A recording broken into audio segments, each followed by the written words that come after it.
Hello, আসসালামু আলাইকুম everyone. স্বাগতম আপনাদের সবাইকে। আপনারা দেখছেন ফোকাস টিভি। আজকের এই পর্বে আমরা পেয়েছি হচ্ছে একটা বিশেষ অতিথি। আমাদের ফোকাস টিভি এর ফাউন্ডার শামসুল ইসলাম মজনু ভাইয়া। ভাইয়া আসসালামু আলাইকুম। ওয়ালাইকুম আসসালাম রহমতুল্লাহ। ফার্স্টে হচ্ছে ভাইয়া আপনাকে অনেক, অনেক ধন্যবাদ আজকে আমাদেরকে এই সময়টা দেওয়ার জন্য। আ আজকে হচ্ছে আমাদের আজকে হচ্ছে আমাদের ১ম পর্ব আপনার সাথে আলোচনা। আজকে আমরা মেইনলি জানবো হচ্ছে আপনার ফোকাস টিভি সম্পর্কে, ফোকাস টিভি তৈরির পেছনের গল্প।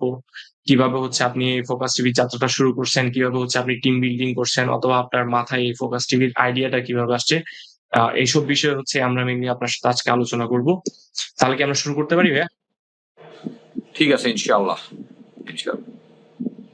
আমরা হচ্ছে ১ম এই আপনার ১ম প্রশ্নটার দিকে চলে যাই। ভাইয়ের জন্য তাহলে ১ নাম্বার প্রশ্ন হচ্ছে ফোকাস টিভি যে আপনার চালু করার পেছনে আপনার মূল অনুপ্রেরণাটা আসলে কি ছিল? বা আপনি কখন হচ্ছে চিন্তা করছেন যে আমার এরকম একটা টিভি চ্যানেল করা দরকার? ধন্যবাদ। অ্যাকচুয়ালি ফোকাস টিভি টিভি আসলে প্রথম কথা হচ্ছে টিভির কনসেপ্ট আমার মাথায় প্রথম আসছিল। এখন হচ্ছে তথ্যের ভিত্তিতে সত্যের সন্ধানে। আমাদের এখন সোশ্যাল মিডিয়ার যুগে এত বেশি রং মেসেজ আসে, যারা বিশেষ করে বন্ধু মহল, আত্মীয়-স্বজন বা আমার সারাউন্ডিং এর মানুষগুলাকে আমি দেখি যখন তারা ভুল তথ্যের উপর বেস করে আসে, তখন তাদেরকে আমি নিজেই সঠিক তথ্য দিতে পারি না।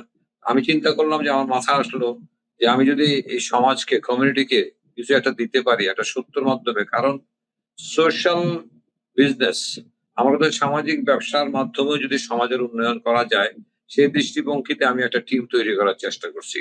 এবং সেভাবেই আমি মনে করছি যে আমি যদি তথ্যের মাধ্যমে সত্যের সন্ধানে, মানে তথ্য পাবলিককে আমি তথ্য দিয়ে তাদেরকে যদি সঠিকভাবে আমি পরিচালিত করতে পারি এবং তাদেরকে কিছু গাইড করে আমার দীর্ঘ পদযাত্রা জীবনের যদি কিছুটা সামান্যতম যদি কারো উপকার লাগে, তখনই আমি মনে করবো ব্যাপারটা আমার কাছে গ্রহণযোগ্য, আমার কাছে ভালো লাগবে। সেই দৃষ্টিভঙ্গি থেকে আমি এই টিভি চ্যানেলের দিকে গেছি আরকি। কারণ মিডিয়া ছাড়া তো অ্যাকচুয়ালি প্রচার হয় না। হ্যাঁ, হ্যাঁ, রাইট। মিডিয়া ছাড়া আপনি আসলে হচ্ছে বড় কোন অডিয়েন্স এর কাছে একসাথে পৌঁছাতে পারবেন না। বড় একটা অডিয়েন্স এর কাছে পৌঁছাতে হলে অবশ্যই আপনার একটা মিডিয়া চ্যানেল বা ওরকম দরকার।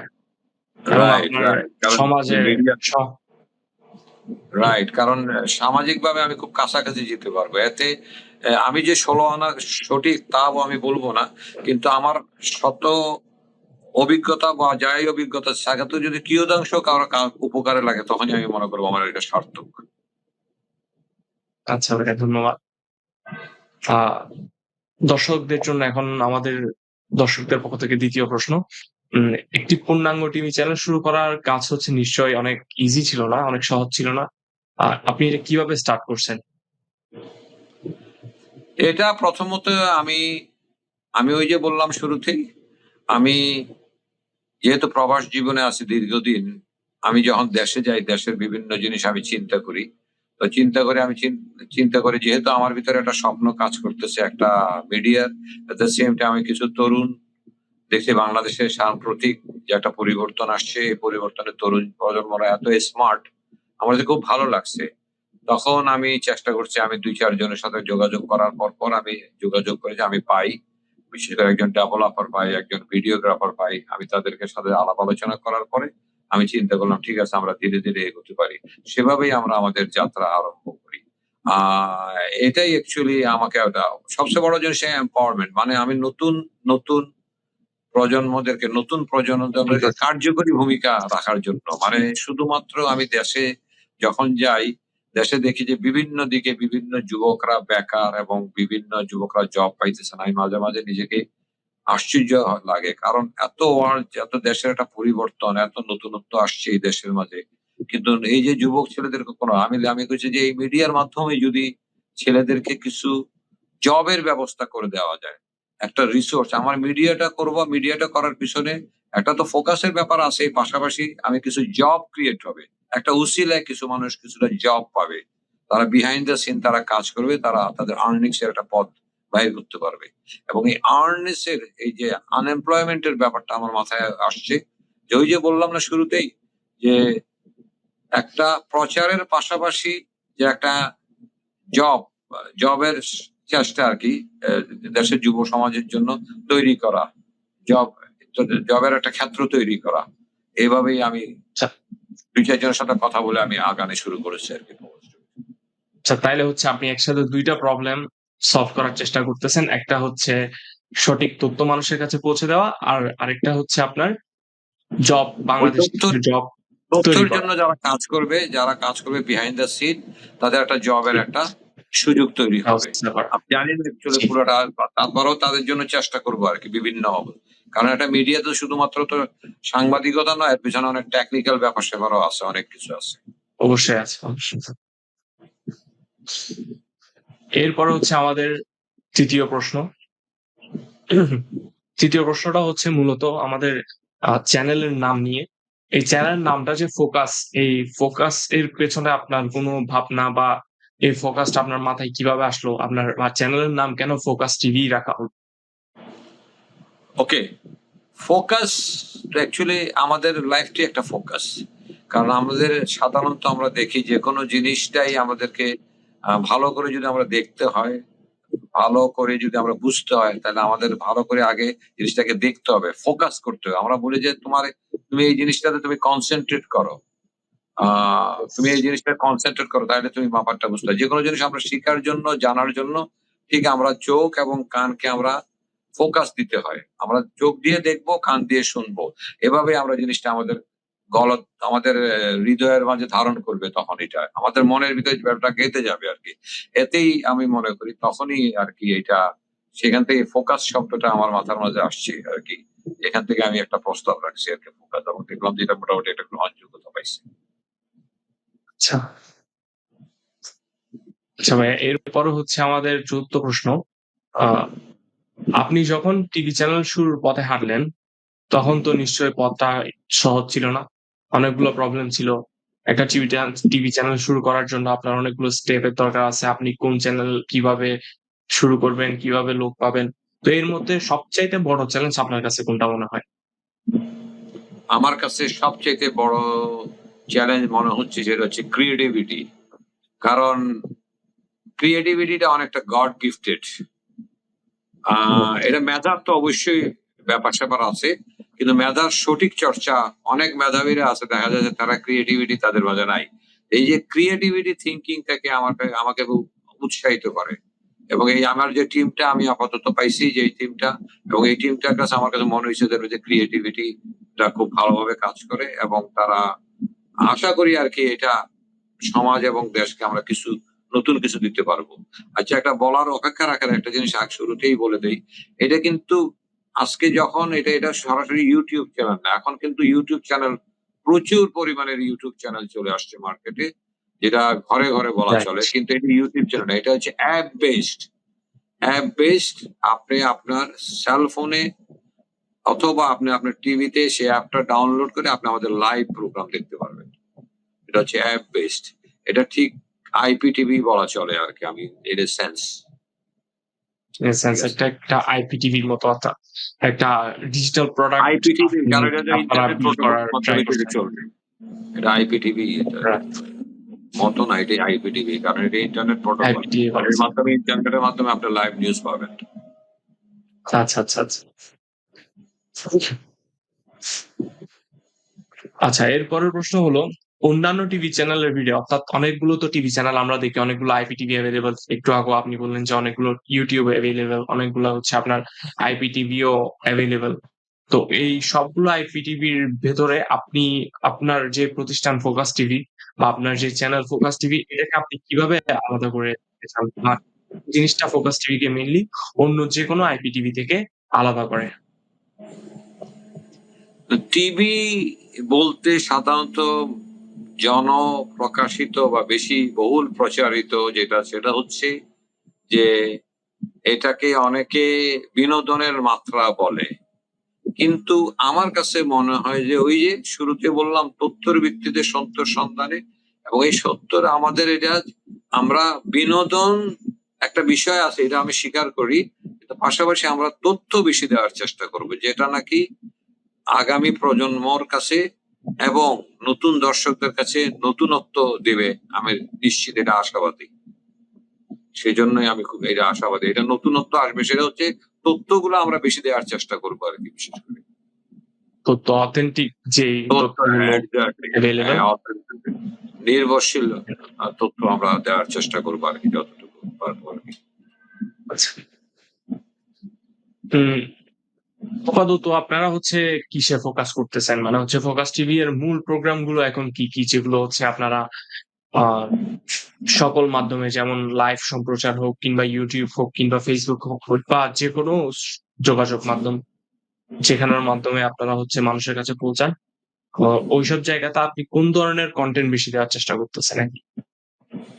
এই মুহূর্তে তো আমরা যেটা চেষ্টা করতেছি সেটা হচ্ছে আমরা একটু আপাতত, যেহেতু আমাদের চ্যানেল নতুন, এটা সবেমাত্র শুরু হয়েছে, পরীক্ষামূলক সম্প্রচার চলতেছে, এবং এই পরীক্ষামূলক সম্প্রচারে আমরা আমাদের ভিউয়ার বাড়াবার চেষ্টা করতেছি। আমরা সেই ধরনের ভিউয়ার বাড়াবার চেষ্টা করতেছি। আমরা বিভিন্ন ব্যক্তি, বিভিন্ন প্রতিষ্ঠান, তাদের বিভিন্ন কার্যকালে, তাদের বিভিন্ন অনুষ্ঠানে আমরা প্রচার করতেছি, প্রকাশনা করতেছি, এবং এর মাধ্যমে আমরা আগে দর্শকদের কাছাকাছি যাওয়ার চেষ্টা করতেছি। যখন আমরা মোটামুটি কিছু দর্শকের কাছাকাছি আমরা চলে যাব, তখন আমরা আমাদের একটা নিজস্ব ভিউয়ার হয়ে যাবে, যেটা আমাদের নিজস্ব ভিউয়ার, এবং তারপর থেকে আমরা একটা আমরা সংবাদ, চলমান ঘটনা প্রবাহ, কিছুটা বিনোদনের, কিছুটা ধর্মীয়, এসব জিনিস আমরা প্রচার করার চেষ্টা করবো ইনশাল্লাহ। আচ্ছা, আপাতত হচ্ছে আপনারা মানুষের জীবনের যেই দৈনন্দিন ঘটনা বা আপনি যেখানে থাকেন সেখানে আশেপাশের মানুষ থেকে যেই যা খবর আপনি নিজেই পেতে পারেন, ওই ধরনের অনুষ্ঠানগুলোই বেশি কভার করার ট্রাই করতেছেন, রাইট? রাইট। এখন আপাতত বিশেষ করে কমিউনিটি বেসড, কারণ কমিউনিটি বেসড। আমি মনে করি ক্ষুদ্র থেকে বৃহত্তর। আমি যদি আমার কমিউনিটির কাছে প্রথম পৌঁছতে পারি, তারপরে সেখান থেকে আমি কমিউনিটি থেকে আমরা পরবর্তী দেশ থেকে মহাদেশ, সেভাবে আমরা ক্ষুদ্র থেকে বৃহত্তর পরিসরে ধীরে ধীরে। আপাতত আমার ভিউয়ার হচ্ছে আমার কমিউনিটি, আমার নিজস্ব সার্কেল, নিজস্ব পরিচিতি, বন্ধু বান্ধব বা নিজস্ব যাদের সাথে, এইভাবেই আমি আস্তে আস্তে আমি ধীর গতিতে আগানোর চেষ্টা করতেছি, যে আমি নিশ্চিত হ্যাঁ, এটা আমরা স্টেপ বাই স্টেপ পৌঁছে যাব, ধাপে ধাপে আমরা এগিয়ে যাব। এই ক্ষেত্রে হচ্ছে আমার মনে হয় যে সুবিধাটা হচ্ছে ওই ক্ষেত্রে আপনার নিউজের যে অথেন্টিসিটি বা ইয়াটা নিউজটা যে একদম অথেন্টিক সেই অথবা প্রোগ্রামটা ইভেন্টটা যে একদম অথেন্টিক সেই জিনিসটা আপনি নিশ্চিত করতে পারতেছেন। এখন থেকেই মানে শুরু থেকেই। রাইট। আমরা, কারণ আজকে এই মিডিয়া জগতে এত বেশি এখন প্রচার থেকে অপপ্রচার হয়, আমরা হুম। যদি সঠিকভাবে সেই স্পেসিফিক নিউজ বা স্পেসিফিক সাবজেক্টটাকে যদি আমরা প্রকাশ করতে পারি, কারণ এখন এত নতুন নতুন টেকনোলজি বাইর হয়েছে, যেটাকে আমরা পরীক্ষা নিরীক্ষা করে আমরা এটাকে চ্যালেঞ্জ মোকাবেলা করে আমরা এগোতে পারবো আশা করি। কারণ তাইলে আমি ওই যে বললাম না, কমিউনিটির কাছেই যদি আমি প্রমাণ করতে পারি যে আমার এটা কারেক্ট, আমি যে সংবাদটা দিচ্ছি এটা কারেক্ট, অমুকের ছাড়া এটা কারেক্ট না, এই ধরনের সত্য মিথ্যা একটা যাচাই করার তাদেরকে বুঝাই বলতে পারি, তাইলে আমি মনে করি আমাদের এই গ্রহণযোগ্যতা ডে বাই ডে বাড়তে থাকবে। জি, জি। আচ্ছা, ফোকাস টিভি চলছে তো আপাতত মোটামুটি বেশ কিছুদিনই হলো। আ এই ঘটনা প্রবাহের মধ্যে আপনার ফোকাস টিভির যাত্রা শুরু থেকে এই পর্যন্ত আপনার কোন জিনিসটা, কোন মুহূর্তটা সবচাইতে গর্বের মনে হয়েছে? বা যে কোন মুহূর্তে আপনার মনে হয়েছে যে না আ আমি সঠিক পথেই আছি? না, গর্ব বিষয়টা তো বহুত বড় বিষয়। আমি গর্ব করার মতো আমার কিছু আসে নাই। আর যেটা হচ্ছে, আমি খুব অপটিমিস্টিক, আমি খুব আশাবাদী মানুষ।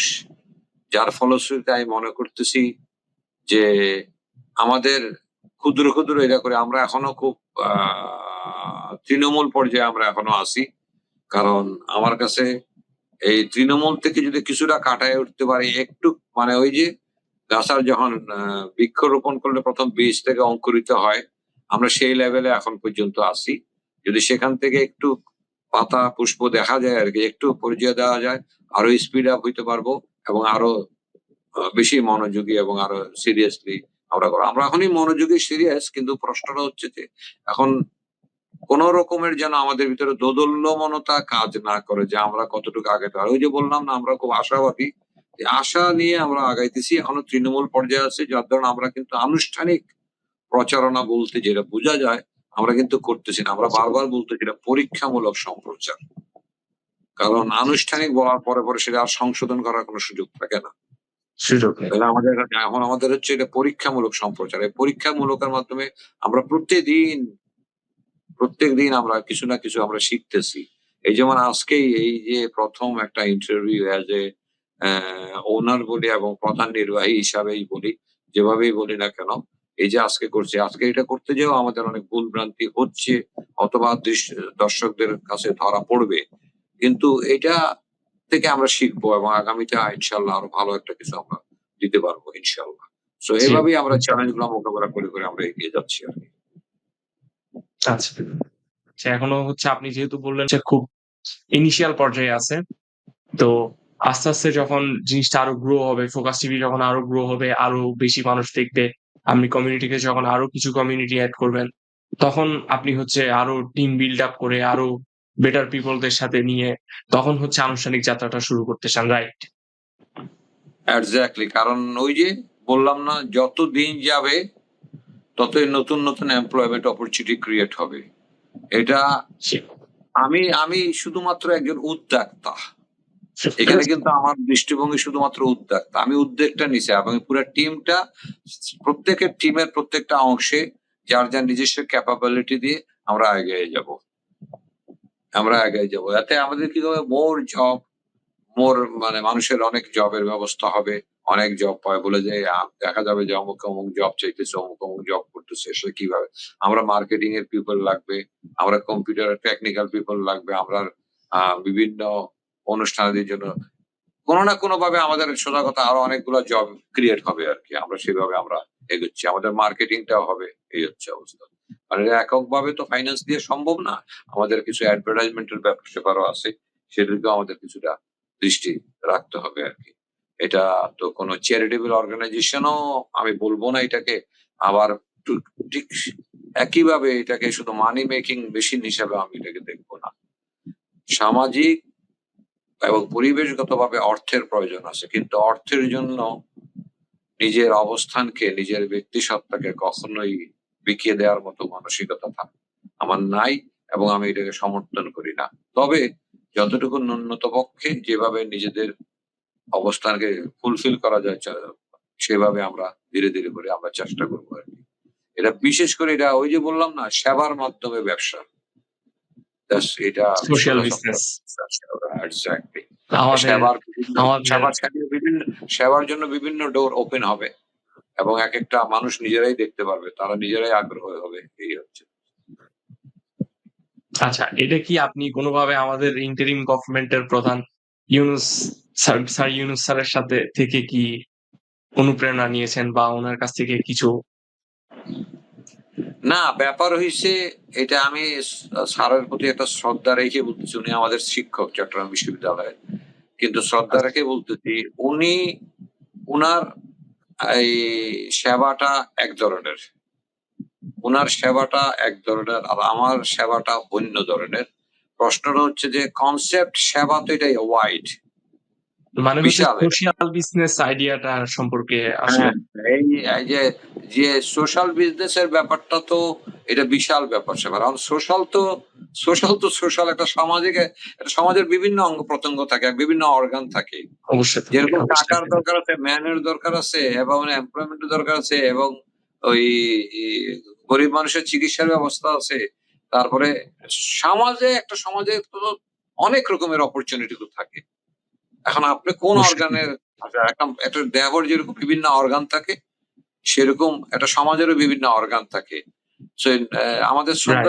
শ্রদ্ধেয় শিক্ষক স্যার, মাননীয় প্রধান উপদেষ্টা, উনি একটা অর্গান নিয়ে উনি ভাইটাল ওই যে যাতে অর্থনৈতিক মুক্তি, সামাজিক মুক্তির পাথেয় যে ডায়ালগ আমরা ছোটকাল থেকে শুনছিলাম, সেইটাই আরকি উনি সেটাতে হাত দিছে। অবশ্যই এটাও সত্য। এটা তো বিশাল ব্যাপার। পাশাপাশি অন্যান্য অর্গান গুলাকেও তো কাজে লাগাতে হবে। আপনার অবশ্যই। টাকা আপনার হাতে আছে, কিন্তু আপনার মেধা নাই। হুম। তাইলে আপনি কি করবেন? টাকাটা দিয়ে আপনি কি করবেন? আপনি বসে বসে খাবেন। আপনার মিলিয়ন ডলার থাকলেও তো আপনি 3 দিনে শেষ হয়ে যাবে। কিন্তু আপনার কাছে মেধা আছে, আপনার টাকার সঞ্চয় হবে। আমি মনে করি যে আমি বিশেষ করি যুক্তরাষ্ট্রের মাটিতে আছি আজকে প্রায় ৩৬ বছর। আমি আমার অভিজ্ঞতা থেকে দেখছি যে এই দেশের সিস্টেমটা এরা এত সুন্দর করে ডেভেলপ করছে। আপনি যদি অনেস্ট থাকেন আপনার জায়গায় এবং আপনি যদি কিছু প্রমাণ সাপেক্ষে প্রমাণ করতে পারেন যে আপনি কিছু একটা ভালো কিছু করতে, they will finance you. অর্থ এখানে কোনো ব্যাপার না। কিন্তু সেইজন্য আপনাকে প্রমাণ করতে হবে। কিন্তু প্রশ্নটা হচ্ছে যে ওই যে সমাজের ৫ জন অসুধপায়ী যারা অন্যায়, যারা শর্টকাটে পয়সাওয়ালা হইতে চায়, শর্টকাটে পয়সা হতে চায়, টুপাস কামাইতে চায়, ওদের জন্য তো মানুষের বিশ্বাসযোগ্যতা কোয়েশ্চেন মার্কে দাঁড়ায়। মানুষের সমস্ত মানে বিশ্বাসগুলোকে এখানে একটা সীমাবদ্ধ হয়ে যায়। আরে আমার পয়সা খাইয়ে ফেললো নাকি, আমার পয়সা চলে যাচ্ছে নাকি, আমি নষ্ট করতেছি। এভাবে আর কি না। কিন্তু প্রশ্ন হচ্ছে যে সব কথার শেষ কথা, ভালো মানুষ এখনো সমাজে আছে। এখনো সমাজে ভালো জি, মানুষ আছে। অবশ্যই তো আছে। এইজন্য আমার কথাটা হচ্ছে যে ওই ফাইন্যান্স, বিশেষ করে আমি যে যুক্তরাষ্ট্রের মাটিতে আছি, আমার কাছে মনে হয় না ফাইন্যান্সটা কোনো ফ্যাক্টর। আমার কাছে ফ্যাক্টরটা হচ্ছে ওই যে বললাম না যে উদ্বেগ, এই উদ্বেগ। যেহেতু আমি কিছুটা এই সম্পর্কে আমার কিছুটা আইডিয়া ছিল, আর ওই যে বললাম দায়বদ্ধতা থেকে আমি মনে করি ফাইন্যান্স আমাদের হয়ে যাবে ইনশাআল্লাহ। আমরা এগিয়ে যেতে পারবো আচ্ছা, এবং তাইলেই তো ওই স্যারের ওই ক্ষুদ্র ঋণ আমার নাই, বৃহৎ ঋণের দিকে আমি যেতে পারবো ইনশাআল্লাহ। স্যার তো এটা ক্ষুদ্র ঋণ দিয়ে শুরু করছে, কারণ ক্ষুদ্র ঋণের কনসেপ্ট হচ্ছে টোটালি আল্ট্রা পুয়ারদেরকে হেল্প করা, তাদের কাছ থেকে সহযোগিতা করা। আমি তো আল্ট্রা পুয়ারের একটু লেভেলের একটু আপে, কারণ আমি আমি সেই মানুষগুলোকেই খুঁজবো যারা নিজেদেরকে পুয়ার বলবে না, যারা নিজেরাকে নিজের স্বাবলম্বী। আপনার কাছে টাকা আছে, আমার কাছে কিন্তু এটা ফ্যাক্টর না। টাকা দিয়ে আপনি কি করবেন? যদি টাকা আপনার কাছে দেওয়াই গেল, কিন্তু আপনার যদি ক্রিয়েটিভিটি না থাকে, আপনার জ্ঞান না থাকে, আপনি যদি ব্যবহার না করতে পারেন সেই টাকা, তাইলে আপনার ওই টাকা দিয়ে কি হবে? অতএব আমি ওই আল্ট্রাতে যাব না, আমি একটু আপলিফটেড এ যাবো আরকি। ওই ধরনের মানে ক্রিয়েটিভ পাবলিকদেরকে আমি বিশেষ করে যুব সমাজকে আমার টার্গেট অ্যা এমপ্লয়মেন্টস আরকি, সোজা সাপটা কথা। কারণ ওকে, আচ্ছা। তারাই তো দেশের ভবিষ্যৎ মালিক, ভবিষ্যৎ মালিক তারাই তো, এই জি যুব ভাই। সমাজরাই তো। বিশেষ করে আমি বলবো, বিশেষ করে ইউনিভার্সিটি ডিগ্রিধারীদেরকে আমি দেশের গেলে দেখি প্রায় বেকার, কোন জব পায় না বা যে করতে পারে না। কিন্তু তারা বিষয়টা জব পায় না কেন, এইটাই তারা সমালোচনা, নিজের আত্মসমালোচনা করে না। কিন্তু আলহামদুলিল্লাহ আমি নিজেও অনেক সমাজে স্ট্রাগল করছি। আমি নিজেও প্রবাসে পাড়ি দিছি। আমি দেশে বিদেশেও জব করছি। আমি তো কিছুটা পরামর্শ দিতে পারবো কমপক্ষে। টাকা পয়সা তো পরের কথা। এই যে এই রাস্তায় আগাইলে তোমার জবটা তোমার ইজি হবে। এই রাস্তায় আগাইলে তুমি এইভাবে তুমি যে করলে। বিশেষ করে হাই স্কুল গ্র্যাজুয়েশন করার পরে এই কলেজ লেভেলে সে কি পড়ালেখা করলে, দেখা গেল যে সে আমি সাধারণত বাংলাদেশে দেখি যে কেমিস্ট্রিতে পাস করে সে ব্যাংকার হয়। এটা আমার কাছে একটু মানে সারপ্রাইজ মনে হয় হয়। আরকি। তো সে তার তো ওই তার মাস্টার ডিগ্রি তো কোনো কাজে লাগলো না। কাজে লাগছে সে না। যে রিয়াল ফিল্ড এ যদি না থাকে, কারণ তাকে আগেই সিদ্ধান্ত নিতে হবে যে সে কি টাকা পাঠানোর মেশিন হবে, নাকি সে নিজেকে সুন্দর স্বাচ্ছন্দ্য জীবনযাত্রা করে নিজের এবং পরিবারের এবং সমাজের কাজে আসবে। শুধুমাত্র নিজের জন্য না। আমি তাদের তরফে শুধুমাত্র নিজের জন্য না। নিজে তো বাঁচবেন, পরিবারকেও বাঁচাবেন, সমাজকেও বাঁচাবেন, দেশকেও বাঁচাবেন। এটাই পাথেয় হইতে হবে প্রত্যেকটা যুব সমাজের। রাজনীতি করতে হবে নট নেসেসারি। কিন্তু আপনি আপনার ক্রিয়েটিভিটি, আপনার এক্টিভিটিস দিয়ে সামাজিক বিভিন্ন দায়বদ্ধতাকে আপনি আপনার কাজ করবেন। এতেই দেখবেন আপনার নিজেও আনন্দ পাবেন, দেশও দশও উপকৃত হবে। আচ্ছা, তাইলে হচ্ছে ডক্টর ইউনূস স্যারের সাথে হচ্ছে আপনার মেইনলি যে জায়গায় উনি হচ্ছে কাজ করতো একদম আ রুট লেভেলের যেই গরিব মানুষ আছে তাদেরকে নিয়ে। আর আপনি হচ্ছে মেইনলি এটাকে সোশ্যাল বিজনেস বলতেছেন। কারণ হচ্ছে আপনি দেশের যে বেকার যুগ্ম সমাজ আছে তাদেরকে আপনি একটা জবের অপরচুনিটি ক্রিয়েট করতে চান তাদের জন্য। এইজন্য হচ্ছে আপনি কাজ করতেছেন। রাইট? কারণ ওই যে আমি বললাম না মিডিয়া, কারণ আমি মিডিয়ার মাধ্যমে হুম, ওই যুব সমাজের কাছে চলে যাইতেছি। তাইলে আমি কি জি। করতেছি? আমি তাদেরকে তথ্যগুলা দিতে পারতেছি। তথ্যগুলো আচ্ছা। তাদেরকে দিতে আপনি পারতেছি। তাদেরকে তাদের তথ্য দিতে পারতেছেন এবং এমপ্লয়মেন্ট ক্রিয়েট আমি করতে তো আমি তো পারতেছেন। আর আমি তো আর দুইটাই। হাজার হাজার ইন্ডাস্ট্রি ক্রিয়েট করতে পারবো না। আর ইন্ডাস্ট্রি ক্রিয়েট করলেও কাজ হবে না যদি তার মাইন্ডসেটের মাঝে সেটা কাজ না করে। তো এই যে মাইন্ডসেটের কাজ ব্যাপারটা, এগুলো আমি তাদেরকে বিল্ড আপ করার জন্য আমি আমার পরামর্শ দিয়ে এটা এটা আমি বলতে পারি এটা মিনি স্কুল আরকি, আপনার জ্ঞান ভিত্তিক মিনি স্কুল। যেভাবে তুমি করলে ভালো হবে, ওভাবে করলে ওইটা ভালো হবে, ওইটার জন্য ভালো হবে। এভাবে আমি বিভিন্ন নিজে পরামর্শ, নিজে না, আমি সে ধরনের এক্সপার্টদেরকে নিয়ে আসবো আমার মিডিয়াতে। এনে তাদের মাধ্যমে আমি সেগুলো প্রচার করব। যারা এক্সপার্ট স্পেসিফিক। আমি একটা ডোর ওপেন করলাম আরকি। এটা একটা ডোর। এরকম আচ্ছা, মাল্টিপল খুব ডোর ওপেন হবে ইনশাআল্লাহ। খুব সুন্দর একটা উদ্যোগ। বাংলাদেশে আমরা সবাই জানি আসলে হচ্ছে আনএমপ্লয়মেন্ট প্রবলেমটা কত বড়। অনেক বিশাল একটা শিক্ষিত যুব সমাজ আসলেই বেকার দেশে। আ তাদের জন্য আপনি যেটা করতেছেন সেটা আসলেই প্রশংসার যোগ্য। ধন্যবাদ আপনাকে। আ এরপরের প্রশ্নতে চলে যাই আমরা। আপনি ভবিষ্যতে ফোকাস টিভিকে কোথায় দেখতে চান? আন্তর্জাতিক পর্যায়ে কোন চিন্তাভাবনা আছে কিনা? ওই যে আমি আশাবাদী। অবশ্যই আমি সেটাকে বলতে গেলে এখনই তো আমরা যেহেতু এই মুহূর্তে আমরা বিশেষ করে বাংলাদেশ এবং আমেরিকা পৃথিবীর সবচেয়ে ধনী এবং প্রভাবশালী রাষ্ট্রের থেকে আমি এই ব্যাপারটাকে উদ্যোগ নিছি এবং বাংলাদেশের একটা মোটামুটি এক শ্রেণীর মানুষ যাদের মানে বাংলাদেশের মানুষদেরকে নিতে মানে আমি একটা ঠিক উন্নত দেশ থেকে উন্নয়ন অনুন্নত দেশ, আমি উন্নয়নশীলও বলবো না এখনো, অনুন্নত দেশের পর্যায়ে থেকে আমরা যে একটা যোগসূত্র তৈরি করে আমরা চেষ্টা করতেছি। অবশ্যই আন্তর্জাতিক ভাবে তো আমি চেষ্টা করবই, কিন্তু এটা যদি আমার জীবদ্দশায় হয়ে যায় তো আলহামদুলিল্লাহ, আর যদি না হয় আমি সেভাবে একটা বেস তৈরি করে যাব যারা নাকি সেটা আন্তর্জাতিক পর্যায়ে একটা পরিচিত একটা প্রতিষ্ঠান হিসাবে নিজেদেরকে প্রতিষ্ঠিত করতে পারে এবং তারা যেন প্রাউড করে বলতে পারে আমি ফোকাস টিভির একজন সামথিং সামথিং। এভাবে আর কি। ইনশাল্লাহ আমি আচ্ছা, আশাবাদী। আচ্ছা। এই ফোকাস টিভির মাধ্যমে অর্থাৎ আপনি আপনার যে লেগেসিটা আছে ওই লেগেসিটাই ছেড়ে যেতে চান।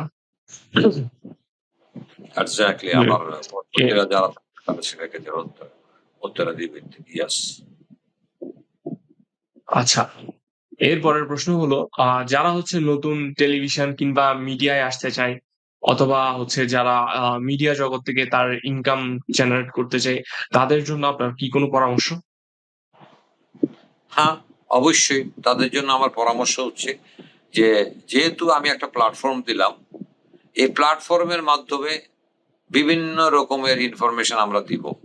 এই ইনফরমেশনের মাধ্যমে সে কি করবে, সে আমাদের কাস্টমার বা আমি বলি দর্শক যারা বলি, যেটাই বলি না কেন, তাদের কাছাকাছি যাওয়ার মতো তারা যদি নিজস্ব বিল্ড আপ করতে পারে, নিজস্ব কেরিয়ার সেভাবে বিল্ড আপ করতে পারে, অবশ্যই তাদের সেখানে তো আমার কন্ট্রোল নাই।